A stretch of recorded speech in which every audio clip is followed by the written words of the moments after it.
जय हिंद दोस्तों।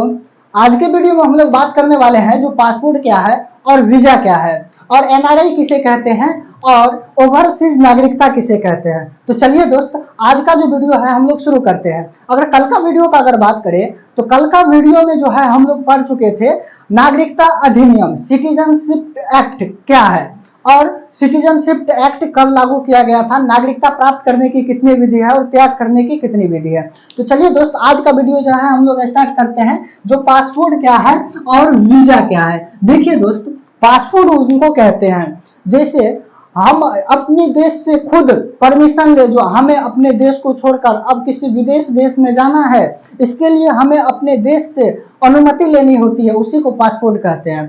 For example, जैसे कि आप कहीं पर घर से निकल के जा रहे हैं और घर से निकल कर जाने के लिए किसका अनुमति लेना पड़ता है? पिताजी का अनुमति लेना पड़ता है या माता का अनुमति लेना पड़ता है जो हम इस काम से जा रहे हैं। इसी प्रकार पासपोर्ट है। अगर हम जो है अपने भारत को छोड़कर किसी विदेशी राज्य में गए ना, तो अपने देश से खुद, यानी अपने देश से जो खुद अनुमति लेनी पड़ती है उसी को हम लोग पासपोर्ट कहते हैं। इसमें क्या होता है, अपने देश से खुद अनुमति लेना पड़ता है। पासपोर्ट किसे कहते हैं दोस्त?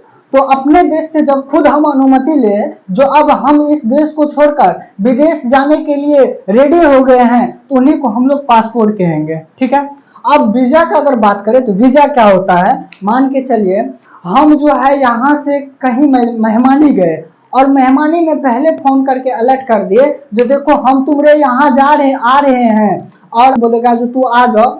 वही जब हम जाएंगे तो उसी को वीजा कहेंगे, यानी पहले अनुमति लेना होता है। जैसे कि हम लोग जब अमेरिका जाएंगे ना, तो अमेरिका से पहले उस देश से अनुमति ले लिया जाता है। जो देखिए, हम आपके देश में आना चाहते हैं, आप हमको आने के लिए दे सकते हैं। ऐसा नहीं कि आपके पास वीजा ना हो और आप अमेरिका चल दिए, गए अमेरिका, फ्लाइट पे से आपको घुमा देगा, कहेगा रख ससुरा जा तू, तुम्हारे पास वीजा नहीं है, फ्लाइट से फिर आपको रिटर्न कर देगा इंडिया। इसलिए वीजा जब जिसके पास होगा ना, उसको ही उस देश, यानी उस देश में प्रवेश करने के लिए दिया जाएगा।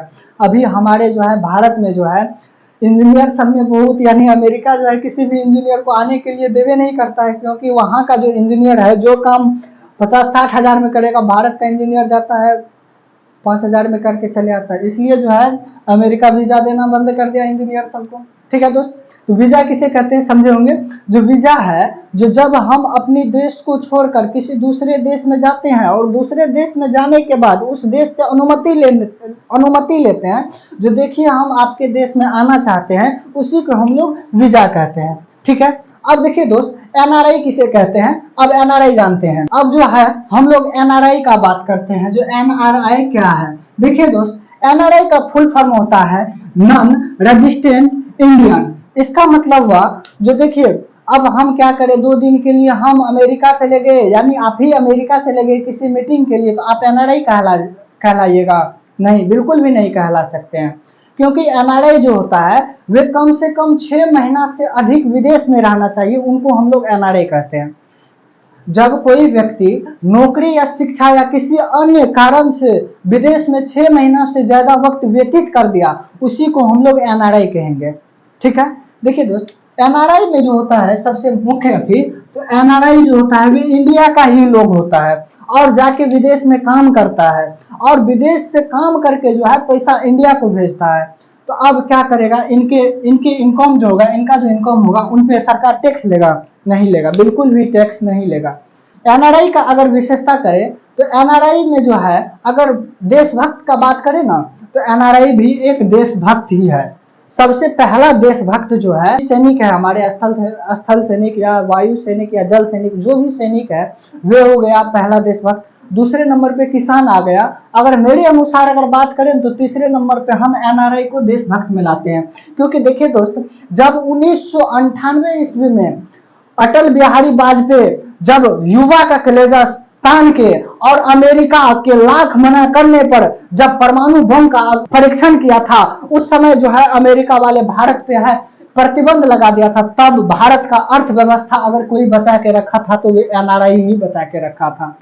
क्योंकि हमारे यानी जो भी भारत का व्यक्ति है, वे 55 लाख से अधिक व्यक्ति जो है विदेश में रहते हैं और विदेश का खाना खाते हुए भी हमारे भारत को वहां से जो कमाई होता है यानी पैसा जो भी होता है वे भारत को सीधा भेज देता है।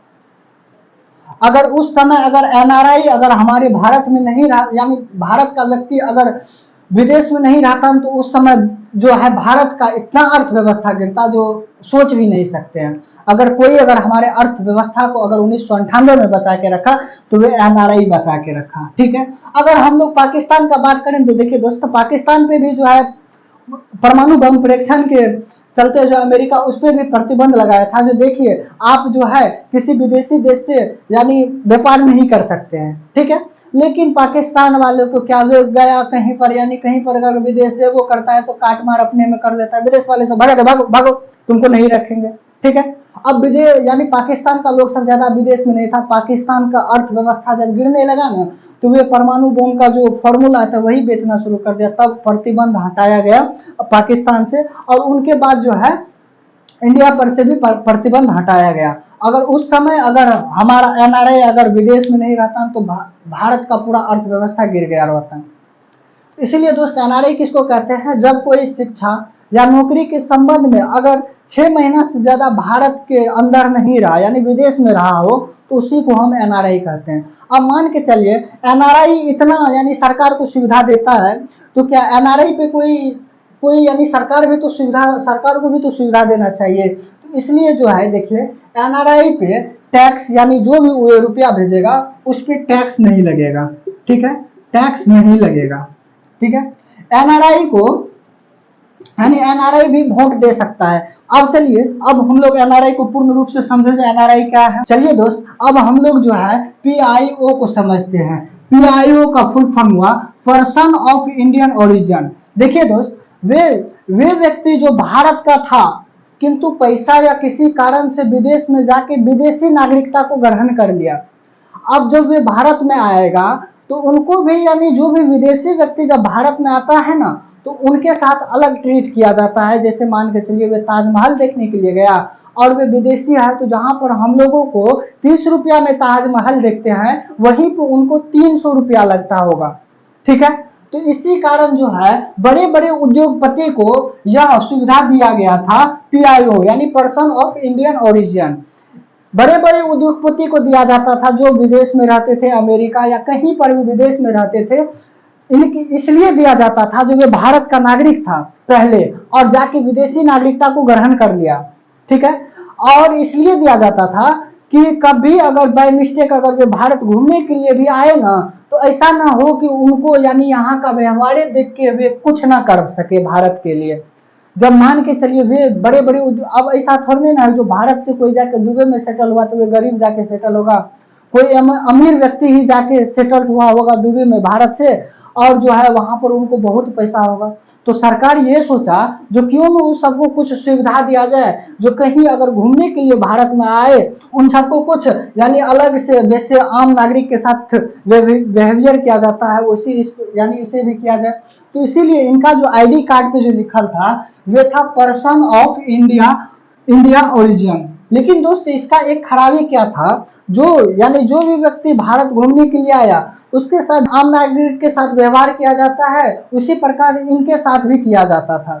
ठीक है, लेकिन इनमें एक खराबी यह थी कि इसे 6 महीना के बाद बगल के पुलिस स्टेशन FRRO में जाके इनको जो है अपना जो लोकेशन देना पड़ता था जो आखिर में हम यहाँ पर हैं। और ये अगर हम लोग FRRO का अगर फुल फॉर्म का बात करें तो यानी फॉर्मल रीजनल रजिस्ट्रेशन ऑफिस होता है। ठीक है, अब इसमें जाके वे अब अपना यानी कंप्लेन दर्ज करे जो देखो हम यहाँ पर अपनी लोकेशन के अनुसार रह रहे हैं। तो चलिए दोस्त अब जो है इन्हीं को 2015 में इन्हीं को चेंज करके इसके जगह पे जो है OCI को लाया गया, ओवरसीज नागरिकता। ठीक है, अब ऐसा बात नहीं कि ये हट गया, इनको यानी कानूनी तौर पे जो था इसमें बस 6 मंथ का जो आना जाना था पुलिस स्टेशन उसको हटा देगा। अब बताइए आप ही गए अपने ससुराल और ससुराल में जाके कुछ घंटे रहे और ससुर जी को जाके बोलते हैं जो हम आप ही के यहाँ हैं। फिर कुछ दिन गए कुछ देर हुआ फिर आप अपने ससुर को जाके कहते हैं जो आप ही के हम यहाँ हैं, तो अच्छी बात है नहीं ना है। इसी प्रकार जो है ये जब व्यक्ति भारत आता था ना तो प्रत्येक 6 मंथ के बाद उनको जाके FRRO में जो है कंप्लेन दर्ज कराना पड़ता था, जो हम अभी तक भारत में और यहाँ यानी मुंबई कर्नाटक या कहीं पर पटना जहां पर भी है तो हम इस लोकेशन पे हैं, ठीक है।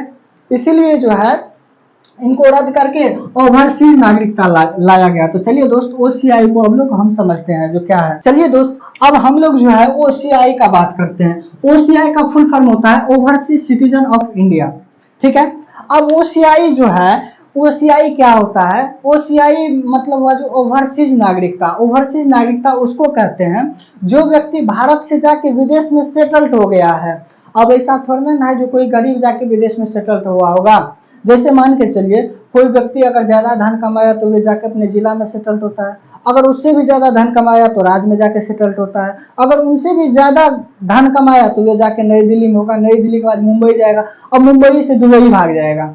अगर वे व्यक्ति जाके दुबई में अगर वे नागरिकता ग्रहण कर लिया हो, लेकिन वो पहले भारत का नागरिक था, जाके दुबई में नागरिकता ग्रहण कर लिया, अगर वे कभी दुबई से अगर घूमने के लिए आए ना तो उनके ID पे जो लिखल होगा उस पे लिखल होगा ओवरसीज सिटीजन ऑफ इंडिया, यानी इसको ओवरसीज नागरिकता प्राप्त है। अब वे जैसे भारत के नागरिक के साथ ट्रीट किया जाता है, व्यवहार किया जाता है, वैसे ही जो है उसके साथ भी व्यवहार किया जाएगा। जैसे अब मान के चलिए भारत के नागरिक को जो है ताजमहल देखने का 30 रुपया लगता है, अगर वे भी आएगा ना तो उनको भी 30 रुपया लगेगा। और जिनके पास ये ID नहीं होगा यानी ओवरसीज सिटीजन ऑफ इंडिया वाला ID नहीं होगा तो उनको 300 रुपया देना पड़ेगा। इसलिए जो है ये POI के ही तरह है, क्या है ये POI के ही जैसा था, लेकिन इसमें जो है PIO में जो था एक खराबी था, ये क्या था FRRO में जाके कंप्लेन प्रत्येक 6 मंथ पे जो है कंप्लेन दर्ज कराना था, जो देखिए हम आप ही के देश में है और इस लोकेशन पे है। इसमें वे अब इसमें जो है ओवरसीज नागरिकता में ये जो नियम था इनको खत्म कर दिया गया। अब OCI को 2005 में लक्ष्मीमल सिद्दीकी की सिफारिश पर लाया गया था। जो देखिए अब मान के चलिए भारत का नागरिक था पहले, अगर कहीं घूमने और के बहाने अगर भारत आ गया ना तो हमरे लिए फायदा है, इसलिए इसको ओवरसीज नागरिकता दे दिया जाए। ये जो है ये लक्ष्मीमल सिद्दीकी की सिफारिश पर लाया गया था, ठीक है। चलिए दोस्त आई होप हम आशा करते हैं कि आप लोग जो है आज NRI को और OCI को और उसके बाद PIO को अच्छी प्रकार से समझे होंगे। चलिए दोस्त हमारा जो कल का नेक्स्ट वीडियो होगा वे होगा जो NRI जो है क्या किस प्रकार का अकाउंट खुलाएगा जो उनपे भारत टैक्स नहीं लेगा, और किस किस प्रकार का अकाउंट यानी भारत से विदेश रुपया भेजने के लिए और विदेश से भारत रुपया भेजने के लिए किस किस अकाउंट का जरूरी होता है। चलिए दोस्त मिलते हैं नेक्स्ट वीडियो में, आज के लिए थैंक यू।